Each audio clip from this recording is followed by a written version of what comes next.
আমরা যানজটে যেটা পড়ছি, এই গরু বাজারগুলো আসলে বিলের মধ্যে বা কোনো একটা মাঠের মধ্যে নিয়ে গেলে অনেক ভালো হয়। এটা আমরা প্রতি বছর ফেস করতেছি এরকম অনেক যানজট। দীর্ঘ 1.5 ঘন্টা ধরে আমি জ্যামে আছি, এখনও যেতে পারতেছি না বাসায়। যানজট হচ্ছে যে আপনার বাংলা বাজার থেকে যারা কর্তৃপক্ষ আছে এদেরকে অনুরোধ করতেছি আগামীবার যাতে এখানে গরু বাজার না হয়। এখানে অ্যাম্বুলেন্স আটকে গেছে, মানুষের অনেক অসুবিধা হচ্ছে।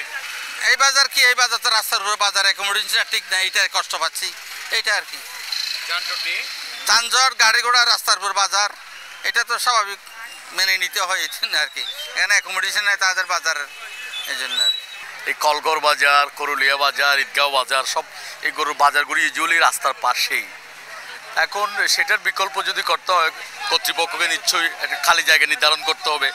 যারা ইজারাদার ওনাদেরকে ওই জায়গায় ফেস করলে ইউজুয়ালি একটু দুর্ভোগ কম হয়। অনেক দূর থেকে যাম ভাই, সেই দীর্ঘ 2 ঘন্টা দাঁড়িয়ে আছে এই জায়গায়। এরকম রাস্তার মধ্যে গরু বাজার, এটা কোনো মানে হয় না।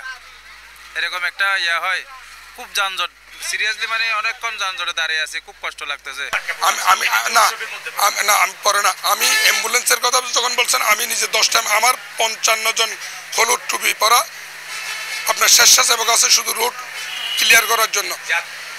আপনি যদি হাতে লাঠি আছে, মাথায় ক্যাপ আছে, এই লোকগুলো রাস্তা পরিষ্কার করতে। আনসার বাহিনীর 40 জন সদস্য আছে, রামু পুলিশের 4টা টিম আছে, র্যাবের 2টা টিম আছে। ওরা সম্পূর্ণ রাস্তা কি করতেছে, যানজট মুক্ত করতেছে। তো আপনারা একটু দেখেন নাই, হয়তো দেখবেন, সবগুলো তো আপনি একই হলুদ টুপি পরে আপনি খেয়াল করে দেখতে পারবেন, ওরা যানজট সরাই দিচ্ছে।